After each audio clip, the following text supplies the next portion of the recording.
Bienvenue sur Vie et Lumière El Shaddai. Aujourd'hui, nous allons explorer ensemble le chapitre 1 de l'Évangile selon Matthieu, en audio et en texte. Si vous aimez ce genre de contenu, n'oubliez pas de vous abonner et de cliquer sur la cloche pour ne rien manquer de nos prochaines vidéos. C'est parti! Le chapitre 1 de l'Évangile selon Matthieu est un passage fondamental qui présente la généalogie de Jésus-Christ et relate les événements entourant sa naissance. Suivez attentivement, et n'hésitez pas à consulter la description pour trouver des ressources complémentaires et le texte intégral. Écoutons maintenant le chapitre 1 de Matthieu. Installez-vous confortablement et laissez-vous porter par la parole. Matthieu, chapitre 1er. Généalogie de Jésus-Christ, fils de David, fils d'Abraham.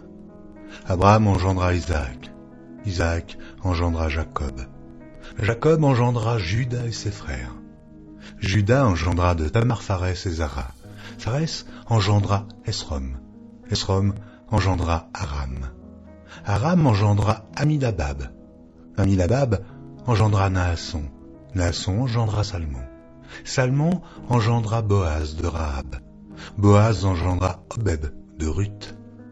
Obed engendra Isaïe. Isaïe engendra David. Le roi David engendra Salomon de la femme d'Uri. Salomon engendra Roboam. Roboam engendra Abia. Abia engendra Asa. Asa engendra Josaphat. Josaphat engendra Joram. Joram engendra Osia. Osia engendra Joatam. Joatam engendra Achaz. Achaz engendra Ézéchias. Ézéchias engendra Manassé. Manassé engendra Amon. Amon engendra Josias. Josias engendra Jéconias et ses frères, au temps de la déportation à Babylone.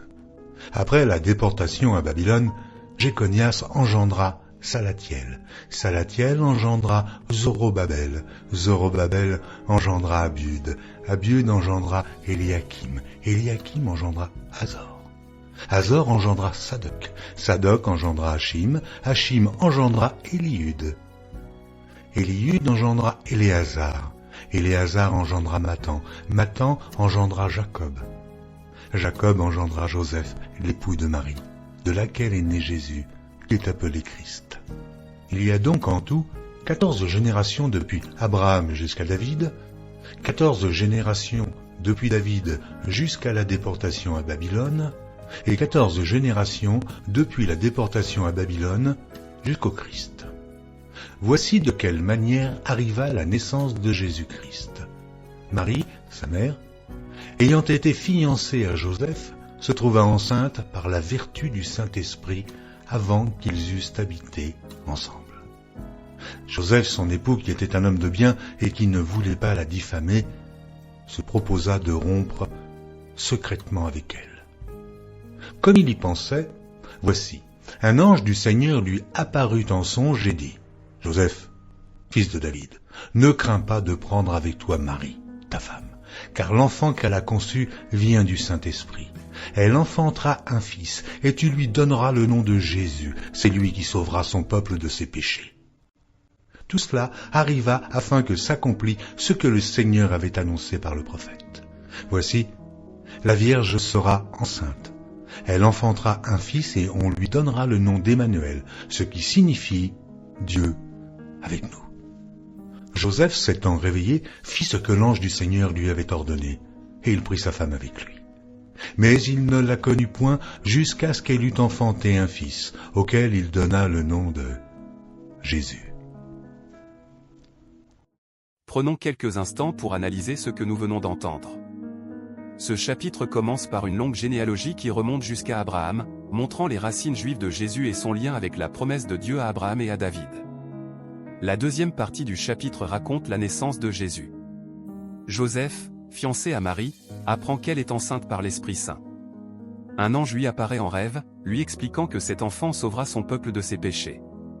Joseph obéit à l'ange, prend Marie pour épouse et nomme l'enfant Jésus, accomplissant ainsi la prophétie. Qu'est-ce que cela signifie pour nous aujourd'hui?